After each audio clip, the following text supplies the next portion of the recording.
Good morning. So, yeah, this is our first walk with the leash. And the goal is to let her have plenty of freedom. It's about a 24-foot leash, so she'll have plenty of room to roam without allowing her to just be stubborn and ignore me, because she is. Nahla is 11 and a half years old, and I've told you her story, that, she was a rescue. We got her when she was about 8 months old. The little people that had her had her spayed at a very, very early age.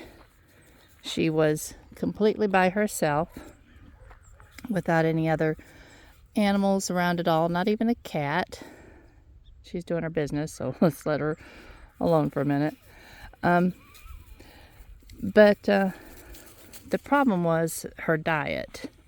I mean, the fact that she was spayed so early, that's apparently extraordinarily unhealthy at that early age. She was somewhere around 3 or 4 months old. The hormones in the body need to regulate before they're spayed or neutered. But, oh, she was going to take off. Bless. I'm sorry, Nana. She's going to have to get used to the leash. But she's also a little bit demented, and that's been noticeable for the last year or so. So the reason that I need for her to be on leash is not just to keep her from taking off, because I think I could catch her. She's certainly not that fast. But mostly it's going to be to keep her out of the flowers, especially when we have little teeny tiny seedlings in these fields. I want to be able to work her up to walking around this field maybe, I don't know, a dozen times or so in the morning and a dozen times or so in the evening. Her back legs have gotten so weak because she really just doesn't want to be outside. She'll go outside and do her business, and after that she's finished. She's ready to just come inside and lay on her little bed. And Bela, he gets plenty of exercise because he's Hugh's boy, and he hangs out outside with Hugh quite a bit. And the other three, no, you guys, I'm sorry. I know you're hearing that funky sound that this leash is making. But the other three, when they go outside, they play. They run and chase each other and bark at the geese and the ducks and the chickens and all that sort of thing. So they have plenty of exercise. It's keeping them young and spry. And actually, Noble, one of the other dogs, is her litter mate. And I don't know if you remember or not, we got Noble when he was about 7 or 8 weeks old. And he's actually Chelsea's doggy. But he's been with us for years because of her living in an apartment in Asheville. No, sissy. No, come on. You can't go over that. You can't go in the flower beds. You can't. Come on. This way. Nana, come on. You have to go with me. There you go. I want her to learn her boundaries. But Noble's spoiled rotten. She spoiled him rotten. I always called him Joseph because he's so special. And he does get special treatment, and the other dogs, just, it's like, why does he get to do that and we don't? And I always just say it's because his name is Joseph. He's the special one. Nahla, see, she gets a nose on something and says, "This is where I'm going." She's determined. What do you see? What did you find? I think there might be a corn on the cob still over there. You can see the corn where we chewed it into the ground. The corn stalks. But I thought we had gotten all the corn, the little corns, the little glass corn. Come on. No, you can't go down there. But I'm going to have to work her up slowly because we've been walking her quite a bit, just like one time around this, but every day. And I just want her little back legs to build muscle without making her really sore.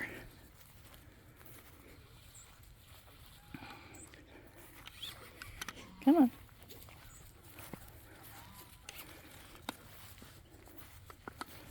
But she was also fed really, really poorly by the little people that had her. They were retired pharmacists over in Tennessee, and in their 80s had decided to have a few head of cattle.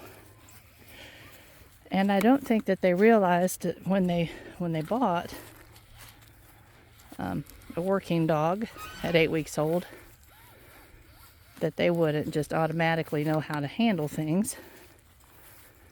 And by the time she was 8 months old, she was getting a little out of hand, and she would jump up on the little woman, and I think she came close to knocking her down one day. So they decided that she was just not what they had thought she was going to be. But anyway, we're very glad to have gotten her. She has made our life lovely, and I love her to the moon and back. It just hurts my heart to think about her getting older, but she definitely struggles. She definitely struggles in multiple ways, mentally and physically. Come on, Nana. Let's go one more round. Come on, baby. Come on. Let's go one more round. Come on, baby. Nana. Well, I'm thinking maybe not. She's beginning to limp. But she struggles to stand up, especially first thing in the morning. And when she's been laying around in the afternoon for quite a while. Hey, Nana. Nah, I want you to see her beautiful little face. Nana, can you look at me? Hi, sweetie. She's my darling. She's my darling. What you have all over your face? Say. But she's a joy. When we picked her up, and I've told you all this before, but for anyone that hasn't heard her story, when we picked her up, she weighed 20 pounds more than her litter mate, Noble. And at 8 months of age, that was very, very heavy for her. And it was simply because her nutrition was horrible. This is the rest of the black plastic that came out of the field, and the last that we'll ever use. Come here, baby. I don't know what has her attention. Come on. So her journey has been one of trying to regain a semblance of health that she lost as a puppy, and just all of the problems that she had from early on never totally cleared up. So we're just doing the best that we can with her. I put turmeric in her food and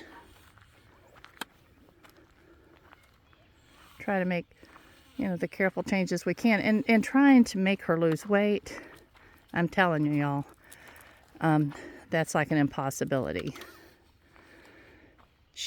At one point, I took her to the vet when she was about 3 or 4 years old, and the vet at that point told me that I was feeding her too much.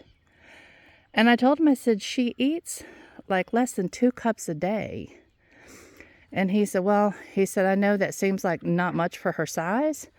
He says, but for a working breed, he said, what are you eating? He said, unless a working breed is actually outside physically working, chasing sheep, herding cattle, whatever, he said, they need much less than you actually think they do. And so his suggestion to me was that I give her 1 cup of food a day. Well, I don't know about y'all, but for an 80-pound dog, 1 cup of food just seems like almost starvation. And she thought it was. I tried that for a couple of weeks, and she was so miserable and just so pathetic that Hugh finally said to me, I don't care what the vet said. She's hungry. Give her something to eat. So I moved her back up to her 2 cups a day. And they do get teeny tiny little treats when I'm eating. Like if I'm eating sausage and eggs for breakfast, I'll cut up one piece of sausage 5 ways. And I always give her the smallest little tiny piece. It's just their little treats.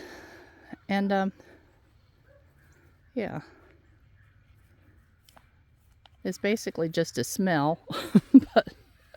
but they all feel like they've just had something wonderful. It's pretty funny. And they just come around my chair and sit there patiently. Some of them lay down, but they stare a hole through me while they're waiting on their treat. And they know that there's certain cues of when I'm finished. I lay my fork down on my plate. Actually, I feed them with the fork, but I'm totally finished because Noble, he gets a little crazy and excited, and he has snapped my fingers. Not brought blood, but it's certainly a little painful sometimes. So I give them their little treat on the end of a fork. But they're funny. I'm going to have to take her inside. You can see her limping a little bit. All right, y'all. Well, I love you much. Thank you for joining me and Nahla in our little walk. And her little